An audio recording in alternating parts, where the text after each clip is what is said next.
Hello students. हमारा जो chapter चल रहा था that was is matter around us pure. Okay, and the next topic that we gonna do is physical and chemical changes. तो क्या होते हैं physical change? First of all actually what can we observe. देखो, जैसे कि कोई substance है, we can observe its colour, its shape, its size, okay, its state of matter. These are the physical properties. Okay, so one many things are there: color, hardness, rigidity, fluidity, density. These are the physical changes. And जो हमें physical changes mainly देखने हैं वो देखना है state. Okay, so if a solid is changing into liquid or gas, okay, gas is changing into solid or sublimation taking place, solid directly gas, or gas is directly converting into solid. These are the physical changes. Okay, these are the physical changes. और जो ये changes हो रहे हैं इनको इसकी physical properties बोलेंगे. ठीक है, so the properties which describe how a substance react with other substance to completely change into a new substance. Okay, these are called chemical properties. ठीक है, जैसे कि फिजिकल प्रॉपर्टीज में क्या है, किसी का कलर चेंज होता है, ये सॉलिड, लिक्विड, गैस, ये सब है. ठीक है, और केमिकल प्रॉपर्टी जो केमिकल चेंजेस आते हैं उनमें क्या होता है, the substance changes into a new substance. Like you have seen that iron after rusting changes into a reddish brown color, that is called rust. जो rust होता है, आयरन जो होता है उसका सिंपली फॉर्मूला होता है Fe. Okay, and the rust is Fe2O3. ठीक है, दोनों ही डिफरेंट फॉर्मूला है दोनों के. ओके, सो एंड इसमें कुछ वाटर मॉलिक्यूल्स भी एडेड होते हैं. So both are having different formula, and different formula means all the properties will be different. These are the chemical properties. Okay, जिसके अंदर न्यू सब्सटेंस में कन्वर्ट हो जाते हैं. One more thing you have seen, अगर तुम paper को जला देते हो, बर्निंग ऑफ ए पेपर और कंबशन ऑफ ए सब्सटेंस, क्या होता है, it converts into ash. Okay, उसकी राख में कन्वर्ट हो जाता है. Okay, and that ash is a new substance other than the substance we have used in the fuel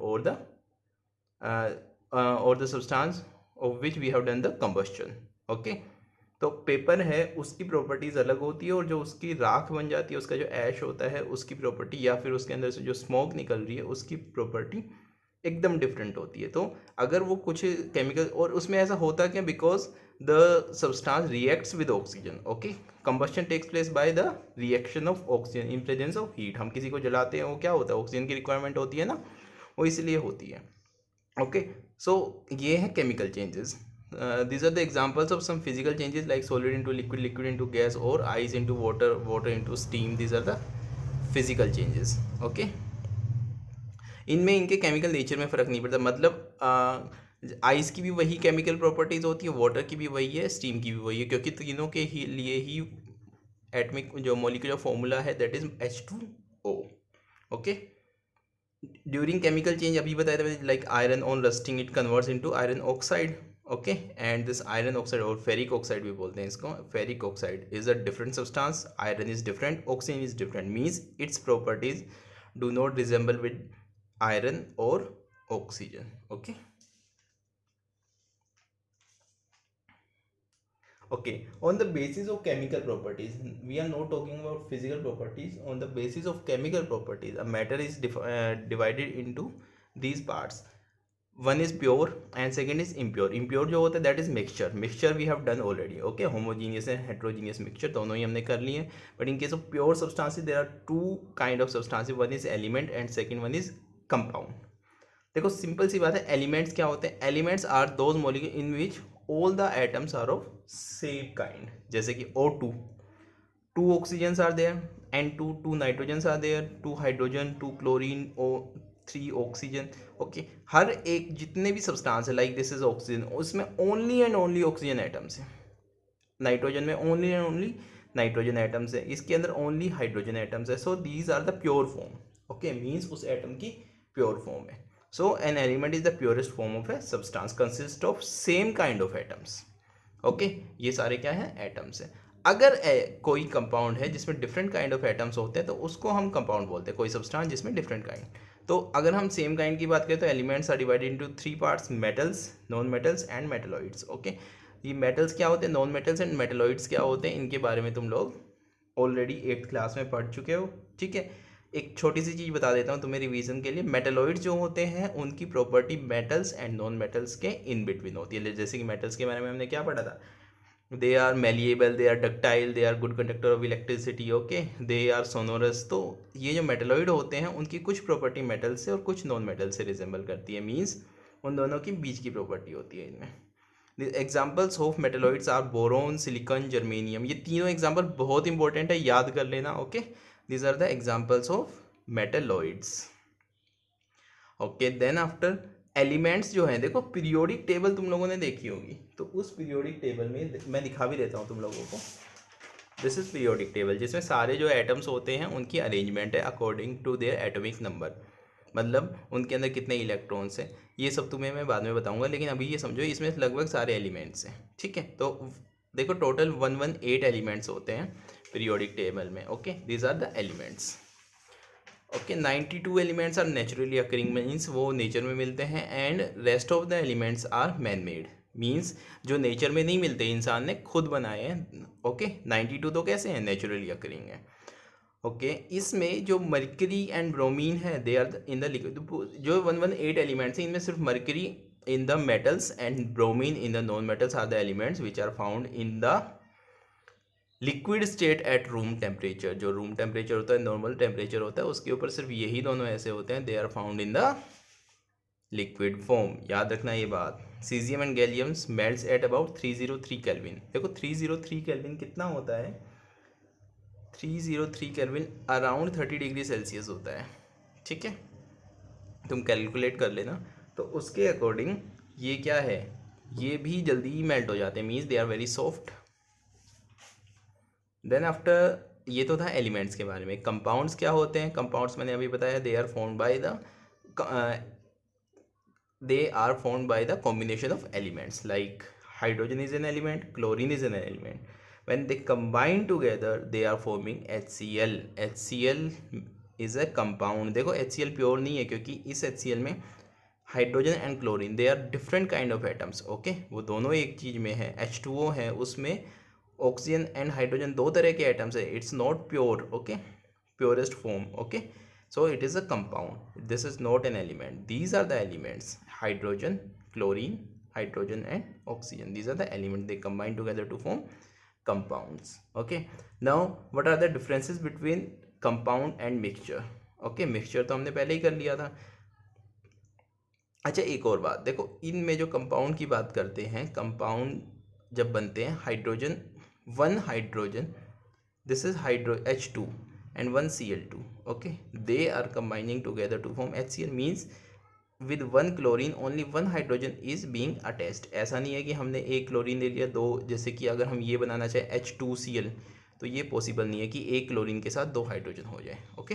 so only जो ये है ना, ये दोनों फिक्स्ड प्रोपोर्शन में 1:1 के प्रोपोर्शन में होने चाहिए। इसमें 2:1 के में, जैसे ये हाइड्रोजन 2 है, ऑक्सीजन 1 है, इन रेशियोज में। हाउएवर इनको हम मास नंबर के अकॉर्डिंग देखते हैं, वो हम बाद में देखेंगे। अभी के लिए यही समझ लो कि इनको फिक्स्ड रेशियो में जब एटम्स आपस में कंबाइन होते हैं, then only they can form compound, okay. तो mixture are obtained when elements और कंपाउंड जस्ट मिक्स टुगेदर। इसमें क्या हुआ, मिक्सचर में सिर्फ मिक्स किए थे, जैसे हमने सॉल्यूशन बनाए थे, उसमें शुगर को, वाटर को मिक्स कर दिया, okay. They are not reacting with each other, but in case of compounds elements are reacting with each other, okay. They are reacting and forming a new compound. Mixture में हमने कितना भी mix कर दिया वो mixture बन जाता है। बेशक हमने 1 लीटर वाटर में 1 ग्राम शुगर मिक्स किया, 2 ग्राम शुगर मिक्स किया, दैट्स अ मिक्सचर।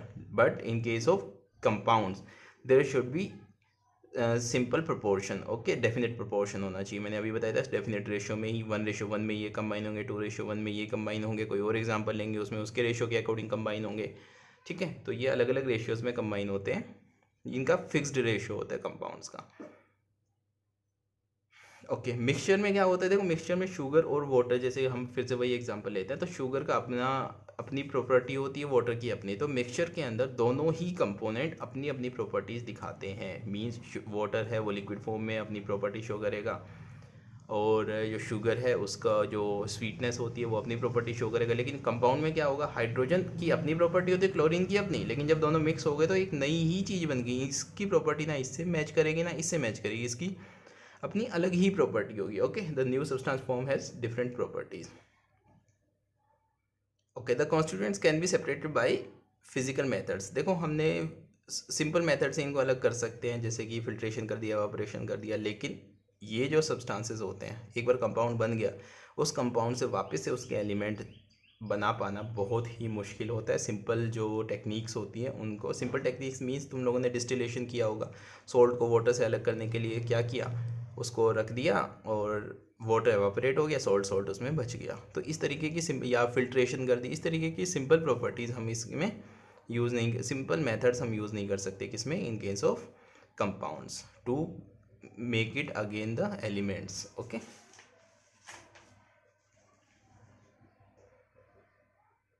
ये सब जो मैंने अभी समझाया है वही सब कुछ है, ठीक है।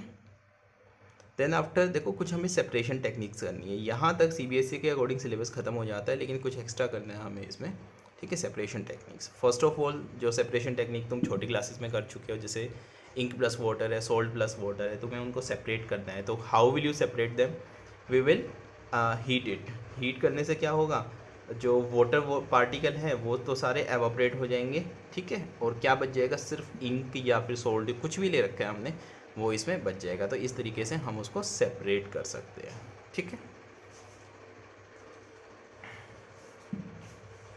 देन आफ्टर हम देखो कल क्या नाम है, एक वीडियो शेयर की थी मैंने, separation of cream from milk, उसमें सेंट्रीफ्यूगेशन प्रोसेस यूज़ की थी। And you can see in the centrifugation क्या करते हैं, जैसे कि ये एक टेस्ट ट्यूब है, इनके अंदर क्या किया हमने, जो भी कोलोइड है वो इसमें डाल दिया। कोलोइड क्या करेगा फिर, अब इसमें रोटेट करेगा, ठीक है। रोटेट करने से क्या होगा, इस कोलोइड के जो हैवी पार्टिकल्स हैं ना, वो नीचे जाके बॉटम में जम जाते हैं, बहुत तेज़ी से इसको स्पिन कराते हैं, ठीक है। वो एक वीडियो भी मैंने शेयर की है। तो उससे जो हैवी पार्टिकल्स हैं वो नीचे जम जाते हैं और उनको हम इजीली अलग कर सकते हैं। That process is called centrifugation, okay.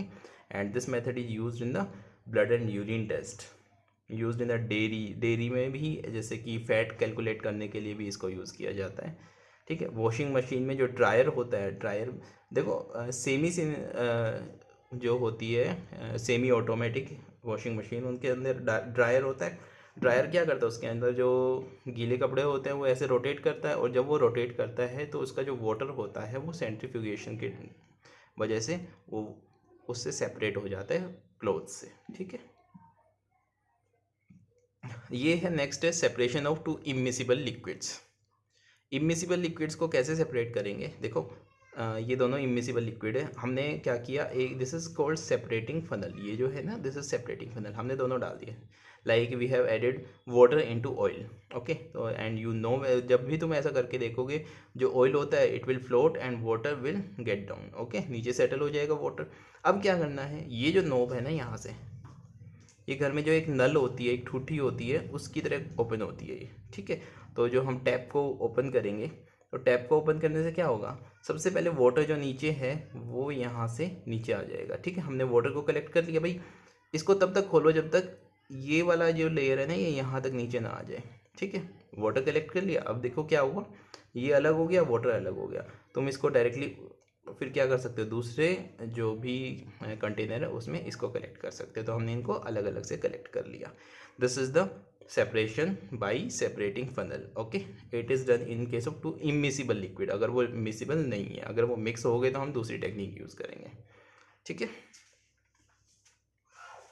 अच्छा, ये जो है इसमें in the extraction of iron from its ore क्या होते हैं, actually these are the impure substances in which iron is. Iron जो होता है वो प्योर फॉर्म में अर्थ पे नहीं मिलता, इम्प्योर फॉर्म में होता है, और उसी इम्प्योर फॉर्म को क्या बोलते हैं, ओर बोलते हैं, ठीक है, जिसमें से आयरन को एक्सट्रैक्ट किया जाता है, okay. Separation of a mixture of salt from ammonium chloride. Ammonium chloride देखो पहले भी पिछले चैप्टर में हमने पढ़ा था कि अमोनियम क्लोराइड का क्या होता है, सब्लिमेशन होता है। तो देखो यहाँ पे मान लो इसमें ये एक यहाँ पे वॉच ग्लास रखा है, एक वॉच ग्लास होता है, एक बॉल टाइप होता है, उसके अंदर एक सोल्ट और एक अमोनियम क्लोराइड है दूसरा, ठीक है। तो क्या किया, जब हमने इसको हीट किया, अमोनियम क्लोराइड क्या होगा, यहाँ से सब्लिमेट होके वेपर्स में चेंज होके ऊपर जाएगा, ऊपर हमने कॉटन लगा रखी है तो वो इसमें रुक जाएगा, और क्योंकि यहाँ का जो सरफेस होता है वो इसके कंपैरिजन में थोड़ा सा कूल होगा, तो यहाँ पे वापस से जाके वो अमोनियम क्लोराइड सॉलिड की फॉर्म में डिपॉजिट हो जाएगा, ठीक है। सो इस तरीके से हमने यहाँ पे अमोनियम क्लोराइड मिल गया, यहाँ पे सोल्ट मिल गया, इस तरीके से दोनों को अलग कर दिया। तो इसमें कौन सी प्रोसेस यूज़ हो रही है? सब्लिमेशन। याद रखना, सब्लिमेशन यूज़ हो रही है इसमें। Then after separation of a mixture of two miscible liquids, देखो इमिसिबल का तो हमने कर लिया, अगर हम मिसिबल लिक्विड्स की बात करें उनको कैसे सेपरेट करेंगे, तो उसके लिए ये दूसरा मेथड है।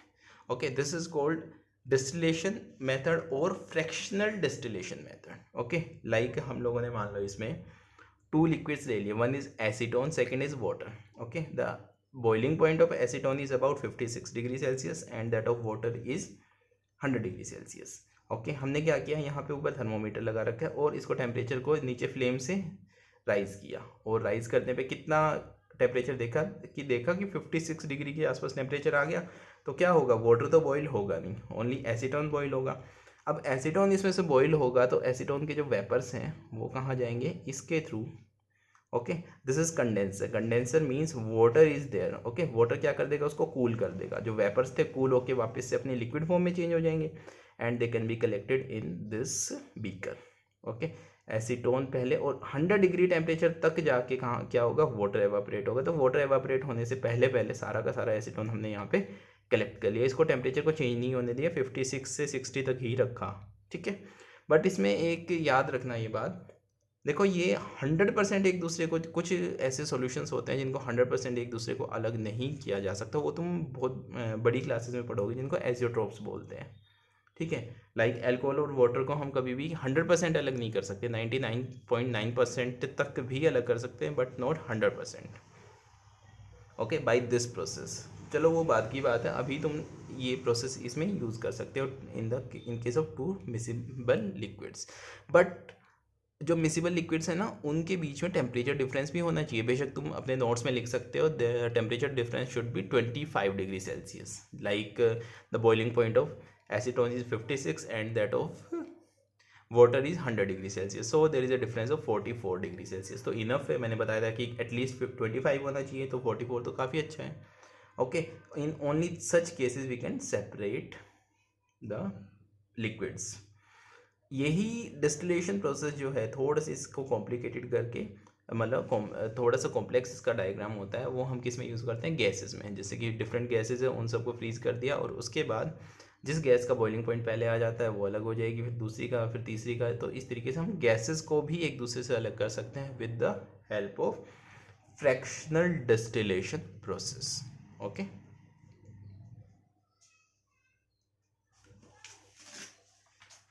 अब इसके बाद देखो क्या है, प्योर जो सॉलिड्स होते हैं उनको कैसे सेपरेट करते हैं। सिंपल सा मेथड है, देखो जैसे कॉपर है, आयरन है, इनकी इम्प्योर फॉर्म है, क्या करो, उसको हीट कर दो, उसको मेल्ट कर दो।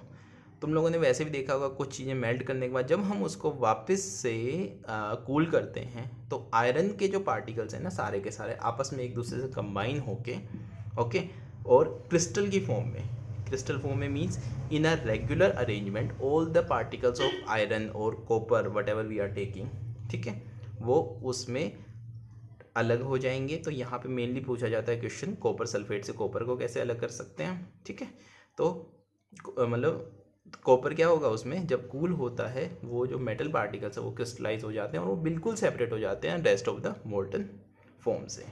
ठीक है, और इस तरीके से क्या होता है, कुछ मेटल्स को हम, मतलब जो मेनली मेटल्स होते हैं उनको क्रिस्टलाइज करके प्योरीफाई किया जाता है। ठीक है, अच्छा ये मैंने लिख दिया यहाँ पे, द सेपरेशन ऑफ गैसेज, अभी बताया था ना, can be done by fractional distillation. Okay, तो ये वाला चैप्टर जो है is matter around us pure, ये यहाँ पे फिनिश होता है। ठीक है, थैंक यू।